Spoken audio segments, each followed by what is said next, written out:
I never thought those words would apply to me at 17. I mean, sounds crazy, but death seemed like something that happened to other people, you know?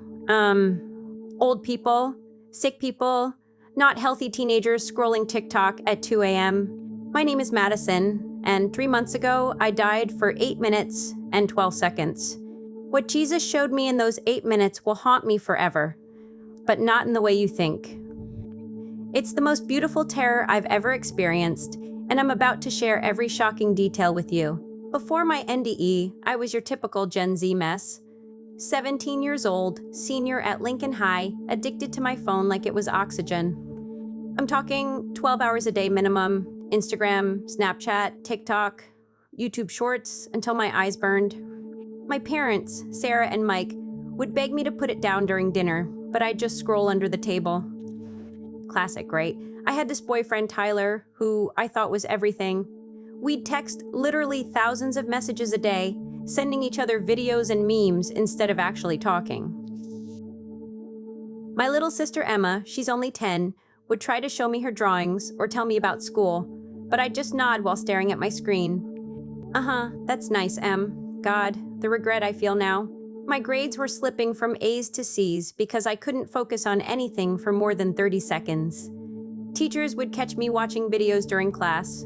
My youth pastor, Pastor David, kept inviting me to Wednesday night services, but I always had homework, which really meant binge-watching Netflix or arguing with strangers online. The thing is, I believed in God, sort of. Like, I'd pray when I was scared or needed something, but it was more like a cosmic vending machine than a relationship. I'd been baptized at 12, but honestly, it felt more like a family tradition than a real commitment. December 15th started like any other day. I woke up at 6:30 a.m., immediately grabbed my phone, 47 notifications overnight naturally, and scrolled for 20 minutes before even getting out of bed. Mom made pancakes, but I ate them while watching TikToks, barely tasting the food. Maddie, can you please put that thing away for 5 minutes? She pleaded. Just one more video, I mumbled. The same lie I told myself 100 times a day. That afternoon, Emma and I were supposed to go Christmas shopping with Mom. I was in the passenger seat, earbuds in, watching some YouTube drama unfold, when Emma started talking excitedly about this boy in her class. Maddie, are you even listening? She asked. I glanced up for maybe 2 seconds. Yeah, totally. But I wasn't. I was reading comments, responding to DMs, living in this digital world while my real family sat right next to me. That's when I saw the truck running the red light. Mom, I screamed. The last thing I remember was the sound of crushing metal, my mom's terrified scream, and my phone flying through the air in slow motion. Then everything went black. I never thought I'd die that day. But death doesn't wait for you to be ready. The pain hit me like lightning, sharp, overwhelming, stealing my breath. I could taste blood, metallic and warm, filling my mouth. My chest felt crushed, like an elephant was sitting on my ribs. Every breath was a struggle, and I could hear this weird gurgling sound that I realized was coming from me. Stay with me, Maddie. Stay with me. Mom's voice sounded so far away, even though she was right there. I could feel something warm and sticky running down my face. Blood, I knew it was blood. Emma was crying, this high-pitched wailing that broke my heart. Maddie, wake up. Please wake up. I tried to tell her I was okay, but my mouth wouldn't work. My vision was getting blurry, like looking through water. The world was fading in and out, and I felt so tired, so incredibly tired. I could hear sirens getting closer, but they sounded muffled, like I was underwater. Paramedics were suddenly everywhere, hands touching me, voices shouting medical terms I didn't understand. 17-year-old female, major head trauma, pulse is weak. H, get the IV started now. We're losing her. My last thought before everything went dark was about that stupid video I'd been watching. Some girl complaining about her Starbucks order. That's what I was paying attention to instead of my little sister, instead of my family, instead of life. Then, nothing, but nothing didn't last long. Suddenly, I wasn't in pain anymore. Actually, I felt lighter than I'd ever felt in my life. I looked down and saw the most shocking thing, my own body, crumpled in the passenger seat, blood everywhere. Paramedics were working frantically, pumping my chest, shouting orders. No pulse. Starting CPR. I was floating above the scene, watching them try to save me. It was the weirdest thing. I could see everything with perfect clarity. Clarity? My mom was holding my lifeless hand, tears streaming down her face, whispering, "Please don't leave me, baby. Please don't leave me." Emma was pressed against the car window, her little face streaked with tears, and I wanted so badly to tell her I was right there. I was okay. Better than okay, actually. The strange thing was, from up there, I could see how frantic everyone was about their phones. Even as they loaded my body into the ambulance, I saw people recording the accident, posting about it immediately. The irony wasn't lost on me. But then, something incredible happened. The chaos below started to fade, and I felt this gentle pulling sensation, like warm hands guiding me away from the scene. The noise died down. No more sirens, no more shouting, no more crying. I found myself in what I can only describe as a tunnel, but not dark and scary like in movies. This was different. The walls were made of living light that pulsed and breathed with warmth. It felt like being wrapped in the softest blanket, but the blanket was made of pure love. Colors I'd never seen before swirled around me, not just regular colors, but shades that don't exist on Earth. They sang as they moved, creating this incredible harmony that filled every part of my being. I could smell something amazing too, like fresh rain and blooming flowers, and my grandmother's chocolate chip cookies all mixed together. As I moved through this tunnel of light, I started to remember things. Not just memories, but the feelings behind them. I remembered being 5 years old, sitting in Sunday school, feeling God's presence for the first time. I remembered my baptism, how the water felt like a fresh start. I remembered prayers I'd forgotten, I'd even prayed. The tunnel was humming with life, vibrating with this frequency that somehow felt like home. I could hear distant music, like a choir of angels, but also something else. Voices whispering prayers. I realized people were praying for me back on Earth. Pastor David, my grandparents, friends from church, I barely talked to anymore. Their prayers felt like golden threads pulling me forward, and I understood that prayer isn't just words, it's actual power, actual connection to something beyond our world. I wasn't scared at all, which surprised me. Death, I realized, wasn't the enemy I'd always thought it was. It was just a doorway. But as I moved deeper into this incredible light, I started to understand that not everyone's tunnel looks the same. From somewhere far away, I could sense other paths, darker ones, filled with regret and isolation. The realization hit me. Where you go depends on the choices you make while you're alive. Every decision, every moment of your life is preparing you for this journey.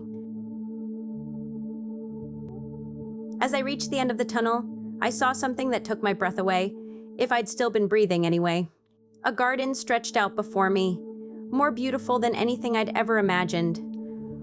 Flowers that glowed from within, trees that sang in the breeze, rivers of crystal clear water that sparkled like diamonds. But the most incredible thing was the figure standing there, waiting for me.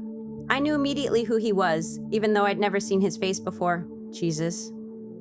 Not the pale, weak-looking Jesus from church paintings, but someone radiating such power and love that I fell to my knees, or whatever passes for knees when you're a spirit. His eyes held the depth of eternity, and when he smiled, it felt like the sun rising after the longest night. "Madison," he said, and his voice filled every empty space in my soul I didn't even know existed. "I've been waiting for you."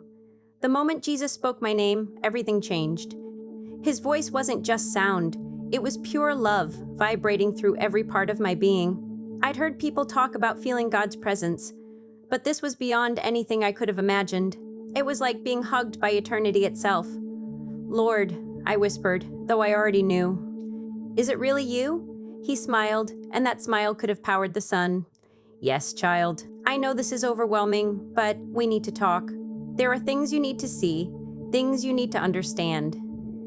The garden around us was alive in ways that don't make sense to earthly minds. Every flower pulsed with inner light. Every blade of grass sang harmony with creation. I could smell colors and see music. Everything was connected, everything was worship. "Am I dead?" I asked, though the answer seemed obvious. "Your body is dying, Yes? But you, Madison, the real you're more alive than you've ever been, he gestured around us. This is reality. What you left behind is just a shadow. Jesus walked with me deeper into the garden, and I noticed something incredible. Every step he took left a small golden light in the grass, like footprints made of stars. I need to show you something, Madison. 3 sins that are destroying my children on earth. 3 sins that were pulling you away from me without you even realizing it. Suddenly, the garden around us shifted, and we were standing in what looked like a massive library, but instead of books, the shelves held glowing orbs of light. These are moments, Jesus explained. Every human action, every choice, every second of every life. And I want to show you how 3 specific sins are poisoning my children's souls. He reached for an orb, and suddenly we were watching my life like a movie. But I could feel everything, not just what I felt, but what everyone around me felt too. Look, Jesus said gently, and I saw myself at age 13 getting my first smartphone. I watched as that little device slowly became the center of my universe. This is the first sin I need you to warn others about: digital idolatry. Madison, do you know how many hours you spent staring at screens in the last 4 years? A number appeared in the air, glowing red, 14,627 hours. My heart sank. That's almost 2 full years of my life. 2 years you could have spent with family, in prayer, serving others, discovering the gifts I placed inside you. His voice wasn't angry, just infinitely sad. Watch what happens to the soul during digital addiction. The scene changed, and I saw myself from a spiritual perspective. Every time I picked up my phone, thin gray chains appeared around my wrists. Every scroll through social media added another link. Every hour spent watching meaningless videos made the chains heavier. But, Lord, it's just entertainment. It's just staying connected. Jesus shook his head. Look deeper, child. Suddenly, I could see the spiritual realm behind the apps. Dark figures, demons, were feeding off the addiction, growing stronger with every mindless scroll. They were whispering lies. You're not pretty enough. You're not smart enough. You need to buy this. You need to look like her. Your life isn't exciting enough. Social media isn't connection, Madison. It's comparison, competition, and consumption. It's designed to make you feel empty, so you'll keep scrolling, searching for something only I can provide. I watched in horror as I saw millions of teenagers around the world, all with the same gray chains, all scrolling endlessly, all becoming more isolated while thinking they were connected. The average teenager checks their phone 144 times per day, Jesus continued. That's once every 6 minutes during waking hours. How can they hear my voice when they never give me 6 minutes of silence? I saw Emma, my little sister, watching me ignore her. I felt her sadness, her confusion, her desperate attempts to compete with a screen for her big sister's attention. The pain was overwhelming. Every moment you spent staring at that screen was a moment stolen from real relationship, with family, with friends, with me. The scene shifted again, and now I was looking at mirrors, thousands of them, stretching into infinity. The second sin destroying this generation is vanity, the worship of self-image above all else. I watched myself taking hundreds of selfies, deleting 47 to post one perfect photo. I saw the hours spent on makeup, on choosing outfits, on crafting the perfect online persona that wasn't even real. Madison, how many times did you look at yourself in mirrors or cameras each day? Another number appeared, 73 times per day. You were checking your reflection every 12 minutes, but you know what you weren't checking. The condition of your soul. Jesus showed me something that made me gasp. Every selfie I'd ever taken was there, but now I could see the spiritual truth behind them. Each one showed a girl desperately seeking validation, worth, identity from other people's opinions. Look at the comments you craved, he said gently. I saw them floating around my photos like hungry ghosts. Pretty, gorgeous, goals, but underneath each compliment was a desperate void, both in me and in the people giving them. We were all starving for real love, but feeding each other empty calories. You are fearfully and wonderfully made, Madison. You are my masterpiece. But you spent so much time perfecting your image that you forgot about your soul. I watched as girls around the world developed eating disorders from comparing themselves to filtered photos. I saw boys rejecting real relationships because real girls didn't look like the perfect images online. I saw suicide rates climbing as young people felt they could never measure up to fake perfection. Vanity promises beauty but delivers bondage, Jesus said. Every moment spent obsessing over your appearance is a moment not spent developing your character, your gifts, your relationship with me. The most shocking revelation came next. I could see how demons were using our vanity against us, making us so focused on our outer appearance that we became spiritually blind. Social media has created a generation that's never been more connected, but never been more lonely, never been more seen, but never been more insecure. The final scene was the most devastating. Jesus showed me a world spinning faster and faster, with people frantically grasping for immediate pleasure, immediate answers, immediate everything. The third sin is the death of patience, the worship of instant gratification. Your generation has been programmed to expect everything immediately. I saw myself getting frustrated when videos took 3 seconds to load, when texts weren't answered within minutes, when I had to wait in line for anything. I saw how this extended to bigger things, wanting instant results in relationships, instant success, instant spiritual growth. Madison, do you know why this is so dangerous? I shook my head, though understanding was already dawning. Because relationship with me requires patience. Spiritual growth requires patience. Real love requires patience. Character development requires patience. But your generation has been trained to abandon anything that doesn't provide immediate satisfaction. Jesus showed me how instant gratification was destroying prayer lives. Young people would pray once and expect immediate answers. When they didn't get them, they'd give up, assuming God wasn't listening. I'm always listening, child.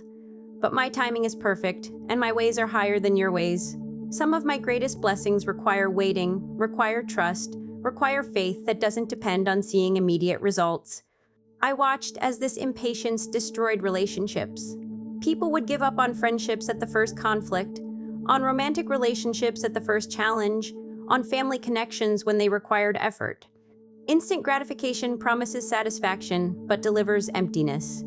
It's spiritual junk food. It fills you for a moment, but leaves you more hungry than before. The most horrifying part was seeing how this affected salvation itself. Jesus showed me young people who would hear the gospel, feel convicted, but then get distracted by their phones before making a decision. The moment passed, and many never felt that calling again. Madison, do you understand why I needed to show you this? I was sobbing now, understanding the weight of it all, because I was dying spiritually, and I didn't even know it. You were created for so much more. You have gifts, dreams, a purpose that I placed inside you before you were even born. But these 3 sins were stealing your destiny. Jesus took my hands, and I felt healing flow through me. Not physical healing, but soul healing. But there's hope, child. There's always hope. These chains can be broken. These addictions can be defeated. This generation can be saved, but they need to hear the truth. We were back in the garden now, and Jesus was looking at me with such love that I never wanted to leave. And you have a choice, Madison. You can stay here with me. Your body is dying, and I would welcome you home with joy. Or you can go back and share what you've seen. Be a voice for your generation. Help break these chains. I thought about Emma, about my parents, about all the kids at school trapped in the same cycles I'd been trapped in. If I go back, will people believe me? Some will, some won't. But seeds will be planted. Hearts will be changed. And that's how my kingdom advances, one transformed life at a time. I felt myself being pulled back toward the tunnel, but this time, it felt different. This time, I was carrying light with me, carrying truth, carrying hope. Remember everything I've shown you, Jesus called after me. And remember, I love you, Madison. I love every single young person caught in these sins. My love is greater than any addiction, any chain, any darkness. Tell them that for me. The journey back through the tunnel felt different this time. Instead of being pulled by gentle hands, I felt like I was carrying something precious, the weight of truth, the responsibility of testimony. The living light around me pulsed with urgency, and I could taste something incredible on my lips, like honey mixed with life itself. As I got closer to my body, the spiritual realm began to fade, and earthly sounds started filtering back in. Beeping machines, muffled voices, the hum of hospital equipment. But I wasn't ready. I wanted to stay in that perfect place where everything made sense. Then I slammed back into my body like hitting a brick wall. Pain. Immediate, overwhelming pain everywhere. My head felt like it was splitting open, my chest burned with every breath, and there were tubes down my throat. I tried to scream but couldn't make any sound. She's awake. Nursey. She's awake. Mom's voice, filled with joy and terror at the same time. Through blurry vision, I could see her face above me, tears streaming down her cheeks. Dad was there too, holding my hand so tight it almost hurt. Emma was pressed against the hospital bed rail, her eyes wide with relief. "Thank God, thank God, thank God," Mom kept whispering, stroking my hair.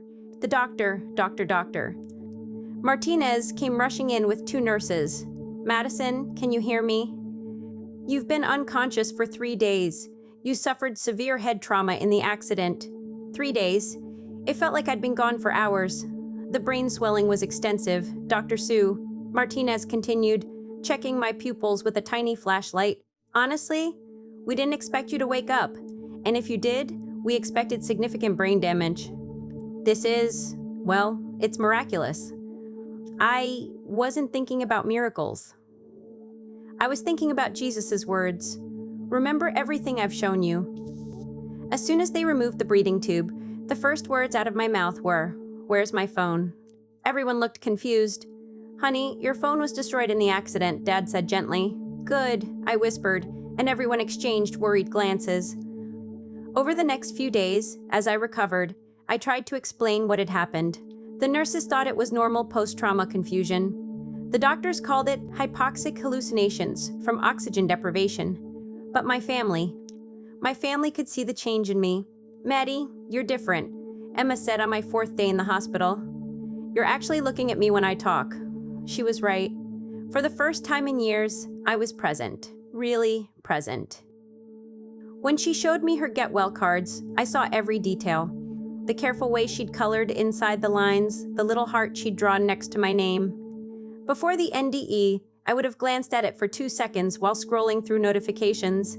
I'm so sorry," I said, tears filling my eyes. "I wasted so much time not really seeing you." When I got home 2 weeks later, the first thing I did was ask my parents to put every device, iPad, laptop, even the smart TV, in a locked box. I wanted them to hold the key. "Are you sure, sweetheart?" Mom asked. "What about homework?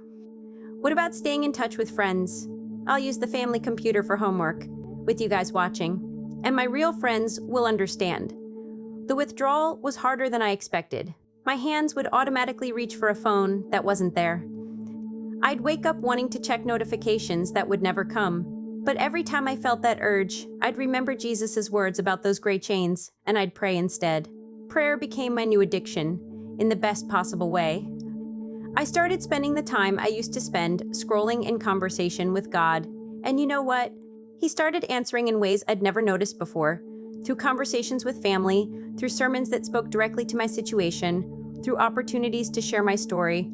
3 weeks after the accident, I asked Pastor David if I could share my testimony at youth group. 37 teenagers showed up that Wednesday night, the biggest crowd they'd had in months. I told them everything. About the digital chains, about the vanity trap, about the instant gratification addiction. I talked about Jesus' warning, about the reality of eternity, about the choice we all have to make. 7 kids gave their lives to Christ that night. 7 kids deleted apps on the spot. 12 families started implementing phone-free dinner times. But the most incredible transformation happened with Tyler, my boyfriend. He'd been visiting me in the hospital, trying to show me funny videos on his phone to cheer me up. When I explained why I couldn't watch them, he got defensive at first. "So you're saying I'm going to hell because I like TikTok?" "I'm saying we're all being distracted from what really matters," I told him. "And what really matters is our relationship with God and with each other." 3 months later, Tyler got baptized. He'd started reading the Bible instead of scrolling social media, and God began changing his heart. We broke up, actually, but in the most beautiful way. We realized we'd never really known each other without screens between us, and we wanted to focus on growing spiritually first. My grades went from C's to A's because I could finally focus. My relationship with Emma became the strongest it had ever been. We started having sister time every day after school, just talking and playing games. Mom and Dad said they felt like they got their daughter back. But the most important change was my relationship with Jesus. What started as a near-death experience became a daily, living relationship. I wake up every morning, excited to spend time with him in prayer. I see his hand in everything, in Emma's laughter, in successful tests, in opportunities to share my story. My warning to use, if you're watching this video, it's not an accident. Jesus wants you to hear this warning.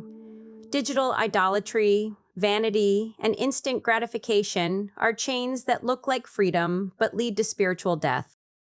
Look at your screen time right now. Ask yourself, how many hours have you given to your phone this week versus how many hours you've given to prayer, to family, to real relationships? Jesus showed me that eternity is real, judgment is real, but his love is greater than any addiction. Right now, while you're listening to this, he's calling your name just like he called mine. Don't wait for a near-death experience to wake up. Put down your phone, look up from your screen. Choose reality over digital illusion. What if today is your last day? What if this moment is your last chance to choose light over darkness? Jesus is waiting for you, just like he waited for me in that garden. His love is real, his forgiveness is complete, and his plan for your life is more beautiful than anything you'll ever find on a screen. Choose him, choose life, choose now, because eternity is too long to get this choice wrong.